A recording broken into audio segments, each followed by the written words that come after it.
Halo rekan traders dan investor saham semua.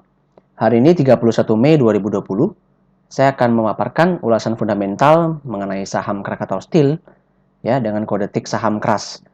Kenapa hal ini menjadi menarik untuk saya berikan ulasannya? Karena seperti yang kita ketahui bersama bahwa pada penutupan Jumat lalu, saham Krakatau Steel ini ditutup dengan kenaikan yang signifikan Bapak Ibu ya, sekitar 10%.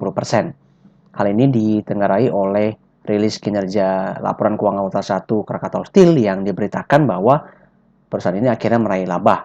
Di mana seperti yang kita ketahui bahwa selama ini Krakatau Steel terus-menerus mengalami kerugian. Oke, baik, kita langsung saja ke pembahasannya. Nah, pada ulasan fundamental Krakatau Steel kali ini, saya akan mencoba menjawab 5 pertanyaan yang mungkin ada di benak banyak pelaku pasar yang khususnya berminat pada Krakatau Steel ya. Nah, pertanyaan pertama adalah mengapa keras terus-menerus mengalami kerugian?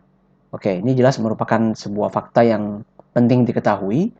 Kenapa dan apa penyebabnya selama ini keras bisa terus-menerus mengalami kerugian? Padahal kita ketahui bersama bahwa Krakatau Steel merupakan produsen besi baja terbesar di Indonesia dan juga merupakan perusahaan BUMN ya.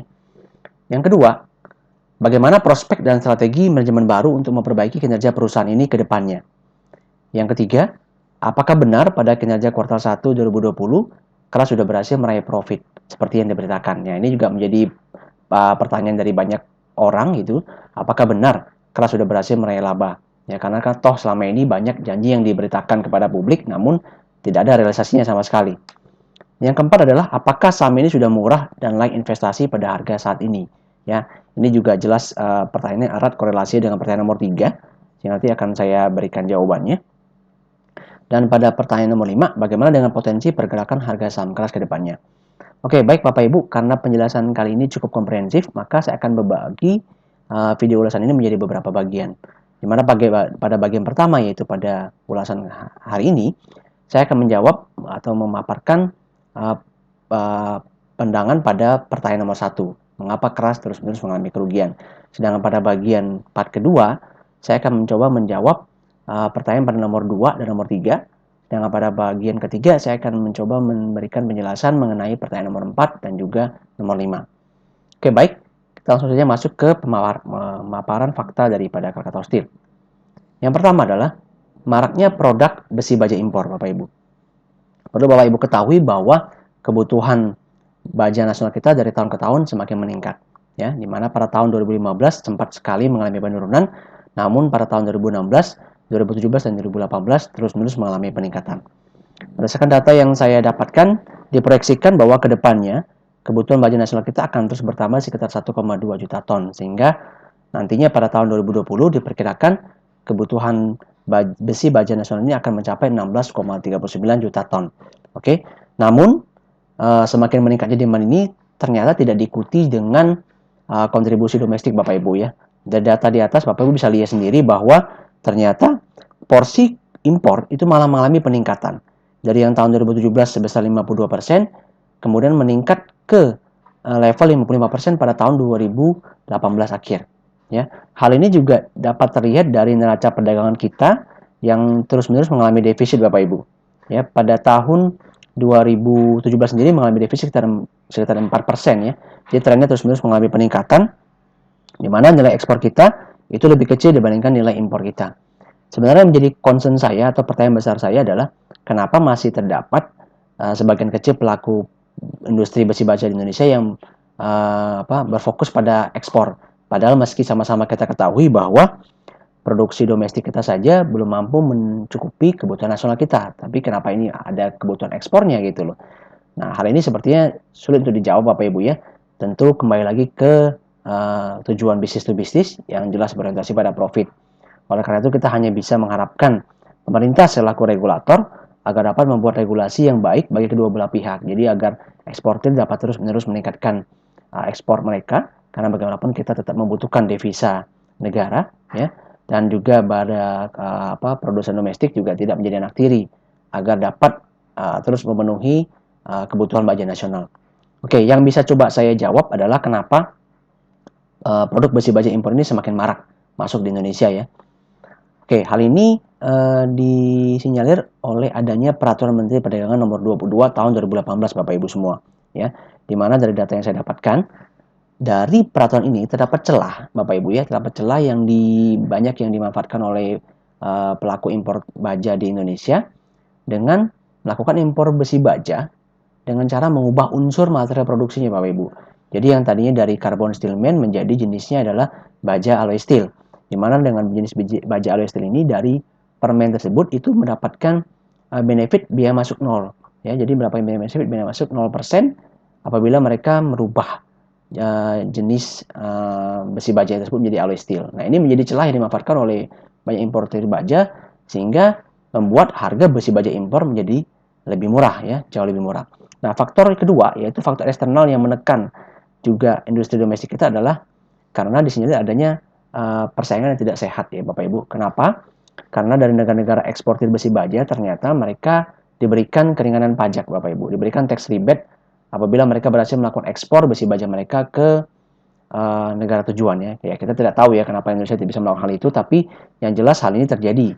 Jadi, bisa kita ketahui dari dua faktor tersebut Bapak Ibu, dari importer baja yang melakukan perubahan jenis bajanya menjadi alloy steel sehingga mendapatkan benefit biaya masuk yang sebesar 0% dan juga dari sisi harga besi baja dari negara eksportir lainnya yang rata jauh lebih murah sehingga ini menjadi dua pukulan yang sangat telak bagi industri besi baja domestik kita ya. Sehingga wajar ya industri baja domestik kita kurang mampu bersaing Bapak Ibu, terutama dari sisi harga.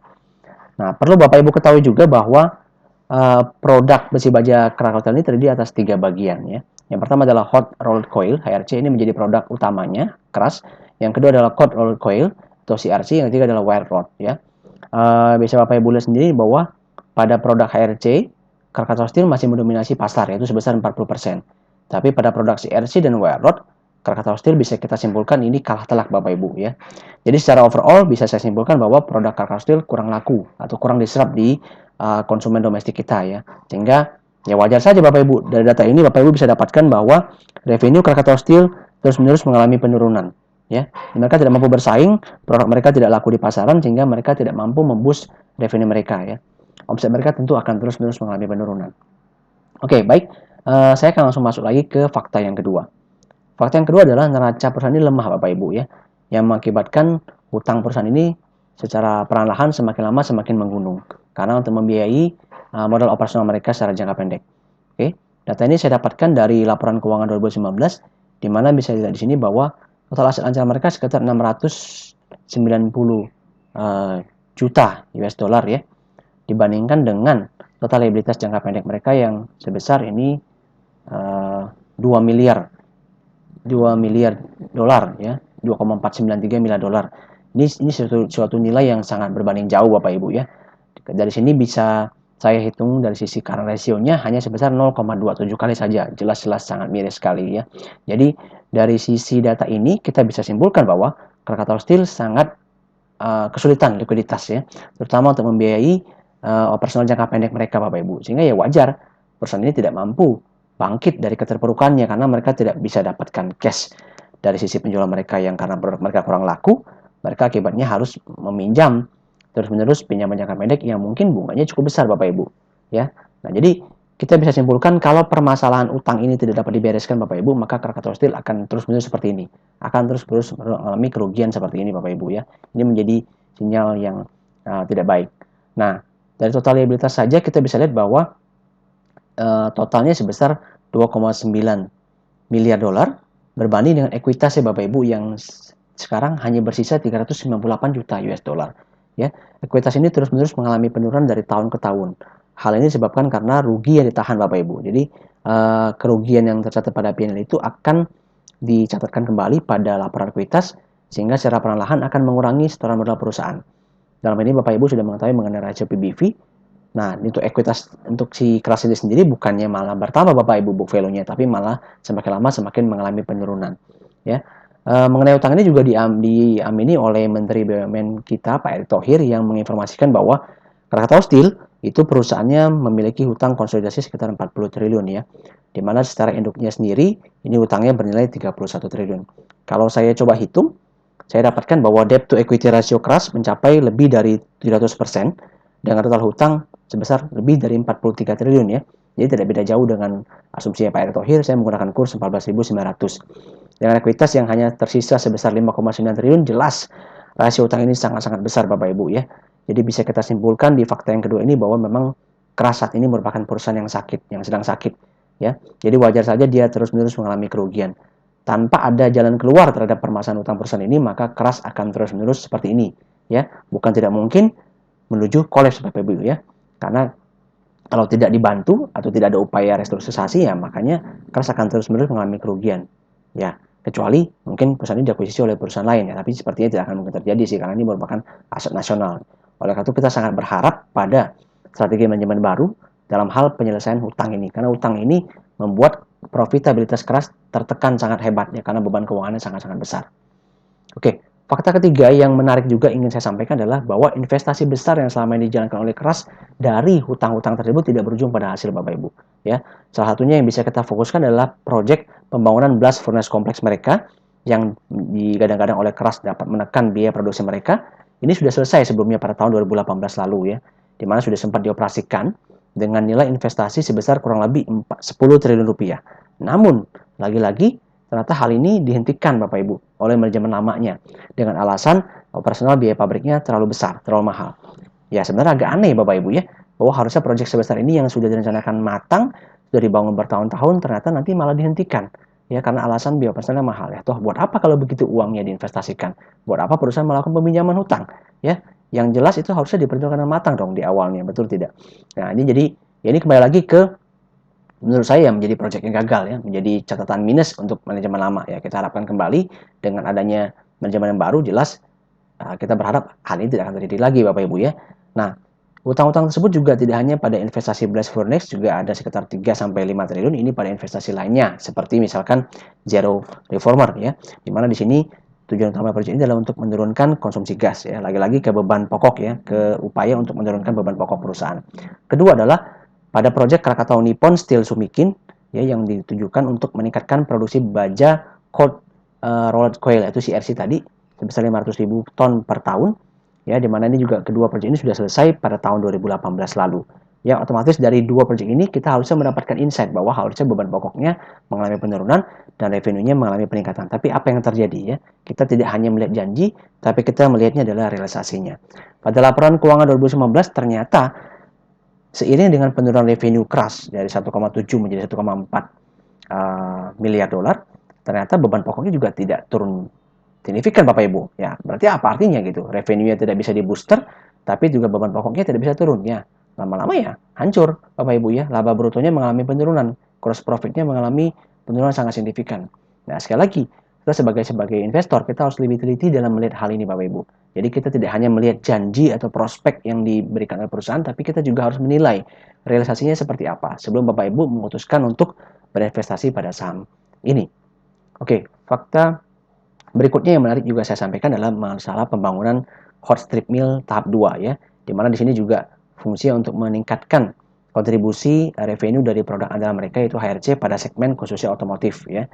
Di mana ditargetkan penyelesaiannya sebesar April 2019 dan status penyelesaian adalah 90% pada November 2018. Tapi ternyata pada Pubex terbaru 2020 saya mendapatkan informasi ternyata ini masih belum selesai Bapak Ibu ya. Masih progresnya sekitar 96,18% saja ya. Dari sini lagi-lagi nih kita harus melihat realisasinya. Ya harapan kita bersama adalah ini terrealisasi pada tahun 2020 nanti bahwa benar-benar dapat berjalan sehingga ada trigger point pada revenue HRC pada segmen HRC dari produknya Keras. Oke, fakta keempat yang menarik untuk saya sampaikan adalah investasi entitas asosiasi dan vendor bersama yang terus-menerus mengalami kerugian. Oke, nah data ini saya dapatkan dari laporan keuangan 2018, di mana pada tahun 2018 sudah membaik sedikit sepertinya terlihat ya, dari minus 41 menjadi minus 5, namun pada tahun 2019 kembali terjadi peningkatan kerugian Bapak Ibu, ya menjadi minus 42.000 US dollar seperti itu ya. Nah, sebenarnya apa sih menyebabkan hal ini terjadi? Kalau kita ulik lebih lanjut, saya dapatkan data bahwa hal ini disebabkan karena kontribusi kerugian yang terjadi pada KP. KP perlu Bapak Ibu ketahui perusahaan ini merupakan perusahaan joint venture antara Krakatau Steel dengan POSCO Korea ya. Di mana KP ini juga sebenarnya digadang-gadang menjadi anak usaha Krakatau Steel atau Ventura bersama Krakatau Steel yang akan memberikan kontribusi maksimal. Tapi ternyata kenapa malah terus mengalami kerugian? Nah, kalau dari data yang coba saya cari tahu, hal ini erat kaitannya dengan tadi Bapak Ibu, dengan dihentikannya pengoperasian pabrik blast furnace dari keras. Kenapa? Karena Krakatau Steel sendiri, Krakatau POSCO sendiri itu produknya adalah slab Bapak Ibu ya. Jadi kalau blast furnace itu dia memproduksi slab. Jadi sebenarnya harapan di awalnya adalah pabrik blast furnace itu memproduksi slab sebagai bahan bakunya Krakatau POSCO, sehingga otomatis margin mereka akan meningkat. Tapi ternyata ini malah dihentikan. Akibatnya ya sama saja gitu. Mereka harus melakukan impor bahan baku dari luar. Yang jelas otomatis menekan margin profit mereka. Ya, dari kerugian ini saja Bapak Ibu kalau kita hitung dari modal awal keras yang sebesar 1,73 triliun di awal tahun 2019, ini harus berkurang sebesar 593 miliar sehingga hanya tersisa 1,13 triliun saja pada akhir 2019. Bisa Bapak Ibu bayangkan, jika akhirnya nanti ini terus-menerus mengalami kerugian, ya uang keras ya berarti hilang. Dan kita tahu bersama ini pasti kemungkinan besar investasi ini juga didasarkan dari hutang. Ya, ini semua faktor-faktor negatif ini yang menjadi penekan profitabilitas keras dari tahun ke tahun. Kalau tidak bisa diselesaikan satu persatu, maka akan terus keras mengalami masalah seperti ini. Oke. Nah, Bapak Ibu sendiri bisa mendapatkan informasi mengenai Krakatau POSCO di website mereka masing-masing, di website mereka ya, di mana kita ketahui bahwa perusahaan ini sudah dioperasikan pada tahun 2013 dengan tujuan untuk menjadi perusahaan baja terintegrasi yang kompetitif, ya, karena menggunakan teknologi industri yang terbaru. Namun apa daya, yang kita butuhkan adalah hasil Bapak Ibu ya, karena ternyata sampai sekarang mereka terus-menerus mengalami kerugian. Meskipun masih tetap beroperasi Bapak Ibu, tapi masih terus-menerus mengalami kerugian. Nah, ini adalah bentuk produk mereka. Produknya adalah slab produk yang merupakan turunan daripada besi baja itu. Nah, mereka sangat membutuhkan produksi bahan baku dari pabrik blast furnace-nya keras ya. Nah, fakta lainnya yang bisa saya sampaikan adalah seperti harga HRC dunia, beban personal yang tidak efisien, pelemahan kurs rupiah karena bahan bakunya impor, dan utang dalam mata uang asing. Semua hal ini menjadi faktor yang menekan profitabilitas keras dari tahun ke tahun. Jadi kalau kita melihat manajemen baru tidak dapat mengatasi hal ini, maka otomatis keras ya akan terus mengalami nasib yang sama Bapak Ibu. Oleh karena itu, kita harapkan bersama, persoalan utama dari keras adalah kita harus melakukan perusahaan harus melakukan namanya restrukturisasi hutang terlebih dahulu, karena itu adalah langkah pertamanya. Dan sepertinya sudah ada sinyal ya, sinyal yang baik dari manajemen baru Pak Silmi Karim ya, bahwa dia akan membawa perubahan tersebut. Oke, kita harapkan bersama. Baik, demikian ulasan video analisa fundamental part 1 ini pada saham keras. Nantikan ulasan video part 2 dan part 3 berikutnya.